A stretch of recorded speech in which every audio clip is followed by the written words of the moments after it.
What's up, guys? We're back again today. Really exciting project. We're going to do a full custom stainless steel exhaust ourselves for less than 750 bucks. How am I going to do that, you say? eBay. You know, my favorite parts resource.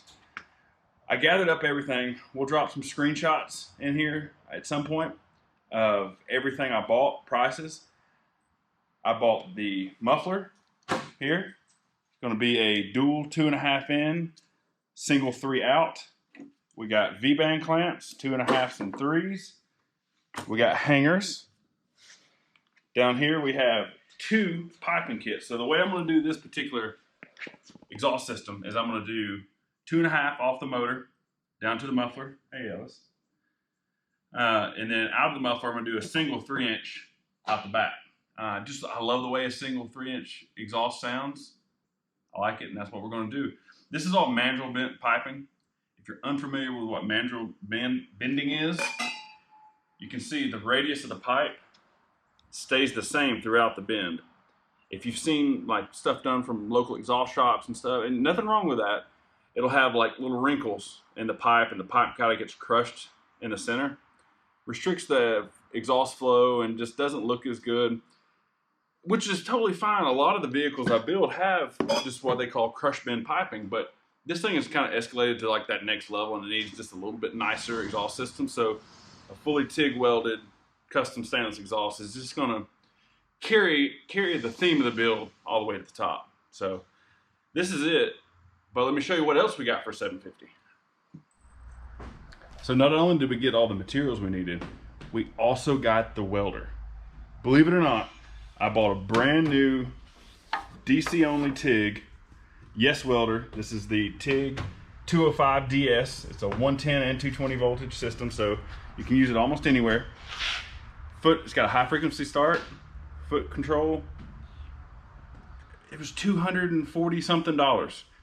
Is this the best one you can buy? No, not by any means. Is it perfect for the hobbyist that's going to build an exhaust system or do a little bracketry here and there? Yes, absolutely, because something comparable to this in a Miller is going to be $2,000 or $3,000. You could buy 10 of these things. So we got the welder. We went ahead and upgraded to a pyrex glass cup here with a gas lens, if you're familiar with what that is. Now it did come with your ceramic lens, the ceramics and everything for your typical long back tungstens, but I like the shorter and the pyrex cup because you can kind of see what you're doing a little better. So got that, a pound of filler rod. We got some rare earth tungsten and some other little miscellaneous hardware. We got the dual regulator. So this is going to be able to control the argon for the welder as well as the back purging. So we'll get to that in a little while, what back purging is if you're unfamiliar. And yeah, so I got all this stuff for $746 and some change shipped. It's a bargain. If you've ever got custom stainless exhaust done, you know that it pretty much starts at $1,500, $1,800 and goes up and up and up. Don't get me wrong, those guys are super talented. A lot of what you're paying for is their labor. But I'm just going to show you that you can do this at home. It's not that hard. These piping kits, you're going to have a little extra if you're new to this and you've never welded stainless before. There's plenty of extra. You can cut it up a little bit, practice with it, get the hang of it. It's not hard. It's going to show you a great way to get a high quality exhaust for a low price with a little bit of sweat equity. All right, so as far as connections on this exhaust system, we're using Vbands. If you're not familiar with these, this is what it looks like, and I'll show you what it comprises of here. So you got the nut that holds the clamp together, and then it has 2 separate pieces. You can see the pieces have like a little flange made into them. There, and they just go together. And this clamp has a taper on the inside, and when you put it all together, put the nut, it makes a leak-free seal in theory. We're going to use these. The headers that I put on this motor came with these, so they're already up there. We're going to put one on each side of the front 2.5 inch pipes. We're going to put one on the back side and maybe one more somewhere else in the system. I want to make this really easy to take off in case I need to service, pull the rear end, or if I need to pull the trans or something, service something, I can take this exhaust system off in pieces rather than like it's one big assembly and be a huge pain in the butt. A little bit of prep work and time in the beginning will save me a lot of time in the end, because if this is anything like the rest of my projects, I'm going to end up doing some part of this twice. So let's make it easier. Prep work. Red Scotch-Brite. Go around all your connection points. Want to get them clean as we can with a red Scotch-Brite. Then we're going to clean everything with acetone.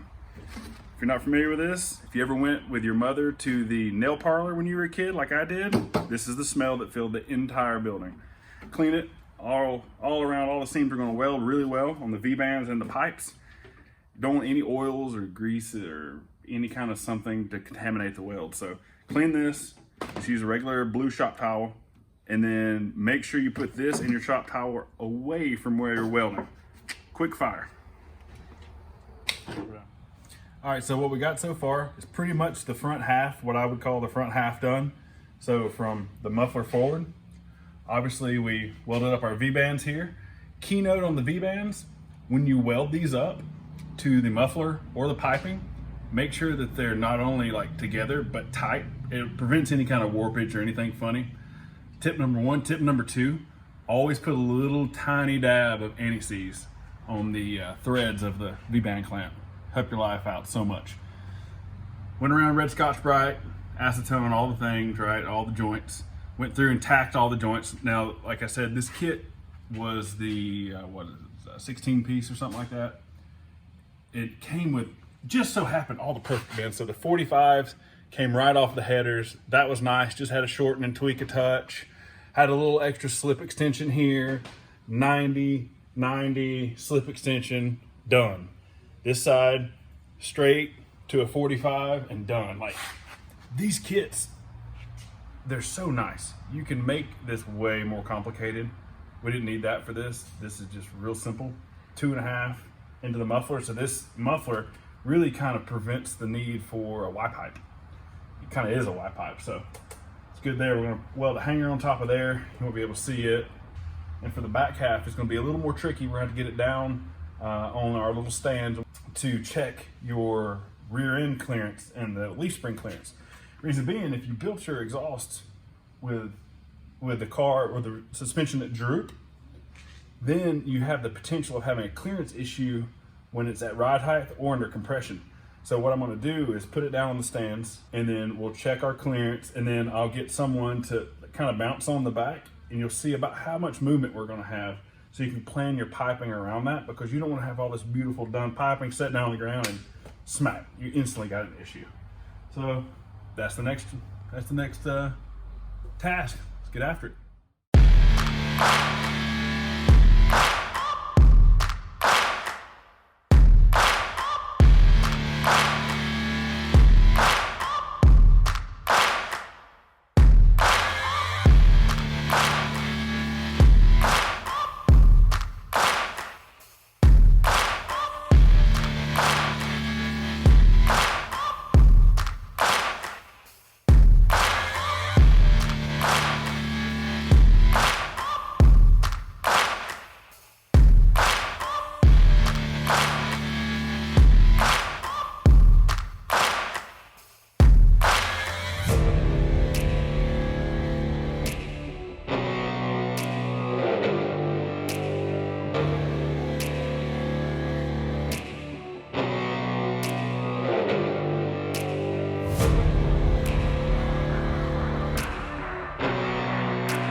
At the end of day one, got everything tacked up.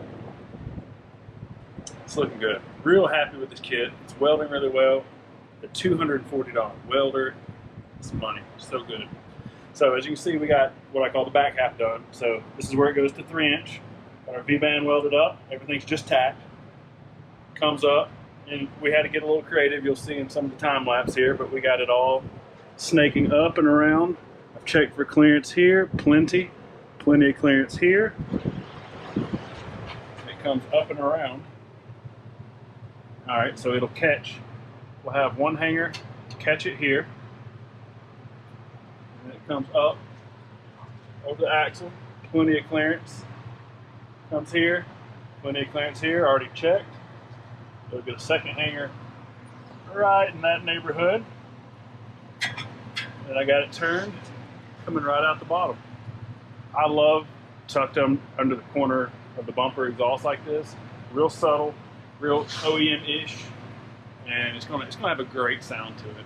As far as sound, you're gonna have to wait till another video. It's not running quite yet, but it's gonna be good. So, end of day one, we're gonna pick up tomorrow, weld some hangers on, and finish welding the whole system. All right, I'm back. Day two. Got everything tacked up yesterday.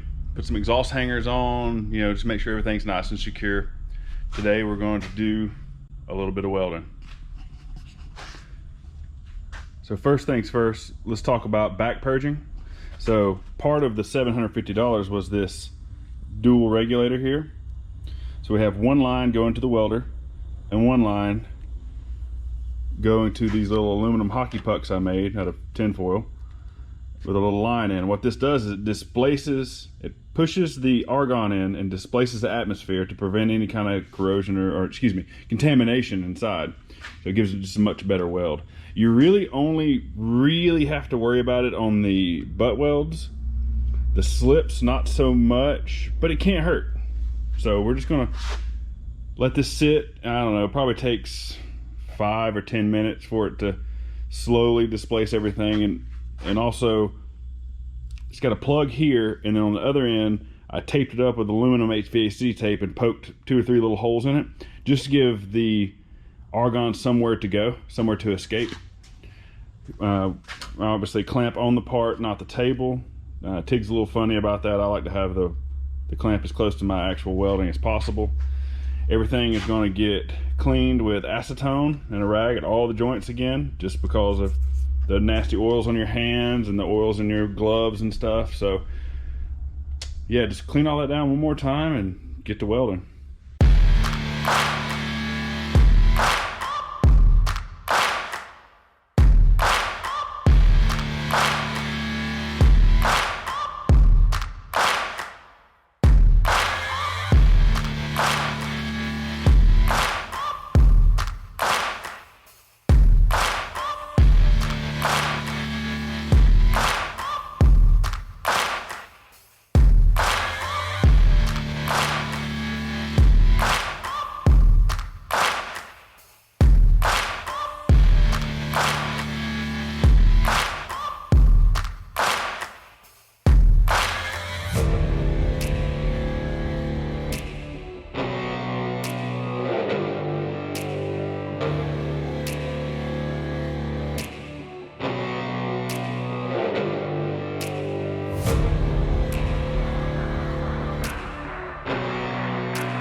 We're done. Well, at least with this part. Check it out.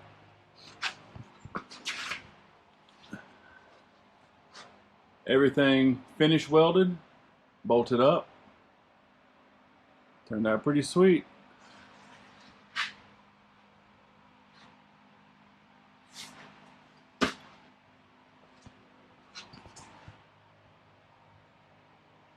Up around the frame rail, tucked up super close to the floor,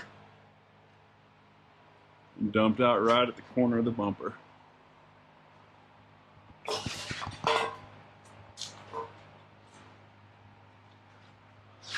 I love this look. Love this look right here. Dumped out right at the corner of the bumper. Kind of sleek, you know, OEM-ish. It's pretty sweet, you know, and you'll see it from a much height. From here, it looks like it's hanging down low. But, you know, when it's down on the ground, you'll see it from this perspective. Be nice. So we put 2 hangers on, one up in there, and then one tucked away behind there. And this thing is nice and solid. If you're concerned with it being so close to the floor, what I did is a trick I've done before. I put 3 paint sticks, taped them together, taped them to the top of the pipe, put the pipe to the floor. So that'll give us, I don't know, I didn't measure it, 1/4 inch of gap. All you need is air gaps, so we don't have to worry about heat, bubbling up paint or anything. And with these 2 hangers, there and there, it's not going to vibrate and hit anything. Made sure it's nice and secure in the back. So I am super stoked with the way this turned out.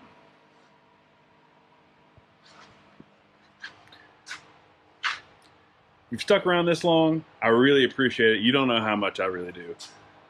I do this for the love of it, for the fun of it, and to maybe help some people out. And lately I've gotten some really cool comments, requests. I got this one fellow from California that I've made some templates for him and stuff. And yeah, I just love helping people. So if you love helping people, help me by like, subscribe, share. And until next time, see ya.